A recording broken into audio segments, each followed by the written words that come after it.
రాజంపేట బహిరంగ సభలో మాజీ ముఖ్యమంత్రులు 14 ఏళ్ల ముఖ్యమంత్రి 3 సంవత్సరాల ముఖ్యమంత్రి బహిరంగ సభలో లక్ష్మీ ప్రసన్న సాక్షిగా ఆరోపణలు చేస్తూ శవరాజకీయాలు తప్ప వేరే ఆలోచన కూడా ఈ కూటమికి ఈ తెలుగుదేశం పార్టీ కూటమికి లేదు.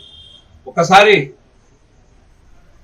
చేనేత కుటుంబం ఆత్మహత్య గురించి నెల నుంచి తెలుగుదేశం పార్టీ పత్రికలు కానీ ఛానళ్ళు కానీ రకరకాలుగా మాట్లాడినారు. కానీ అప్పుడు కూడా వైఎస్ఆర్ కాంగ్రెస్ పార్టీ నాయకులు మేము దాన్ని పూర్తిగా ఖండించడం.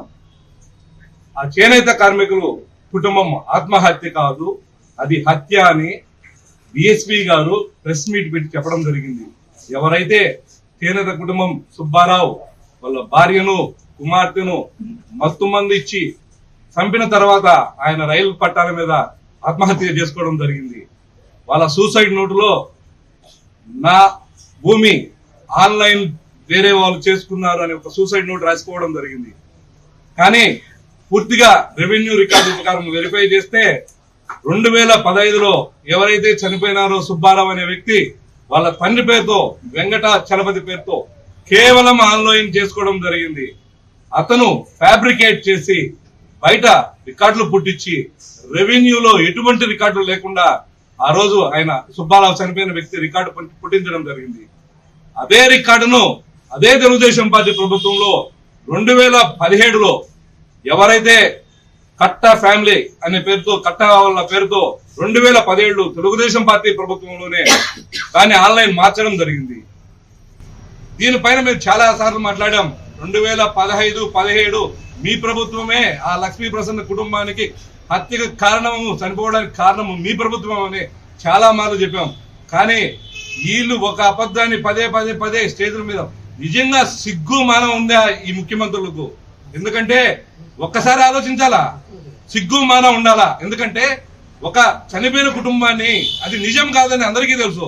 మీకు దమ్ముంటే మీరిద్దరు ముఖ్యమంత్రులు కానీ మీ తరపున ఎవరైనా సరే ఒంటిమిట్ట రెవెన్యూ ఆఫీస్కి రండి, ఒకసారి రికార్డు వెరిఫై చేయండి. మీ ప్రభుత్వంలో జరిగిన తప్ప కాదా ఒకసారి ఆలోచించండి. ఇది అదే కాదు, అదే ఎవరైతే మీరు ఆరోపణలు చేసి ఒక వ్యక్తిని మీ పేపర్లో వేశారో అదే వ్యక్తి 2019లో మా పార్టీలోకి వచ్చినారు. అదే వ్యక్తిని మొన్న నారా లోకేష్ గారు మళ్ళా ఖండువా కప్పి మీ పార్టీలోకి ఆహ్వానం చేసినారు. అంటే ఆ చేనేత కుటుంబానికి మీరు మేలు చేసినట్ట. ఎవరైతే మీరు ఆరోపణలు చేసినారో ఫలానా కుటుంబం వల్ల మా చేనేత కుటుంబం చనిపోయిందని మీరు ఆరోపణలు చేశారో అదే వ్యక్తికి మళ్ళా మీరు పచ్చుగా కండు వేయడం, దీని కింద మీకు సిగ్గుమానం ఉందా?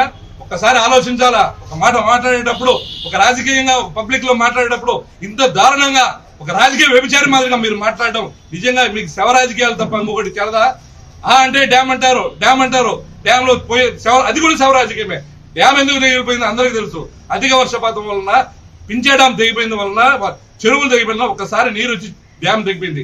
ఆ రోజేమో అప్పుడున్న ఎమ్మెల్యే గారు డ్యామ్ తెంచారని మాట్లాడారు. ఈ రోజేమో బహిరంగంలో ఇప్పుడున్న అమర్నాథ్ రెడ్డి గారు తెంచారు.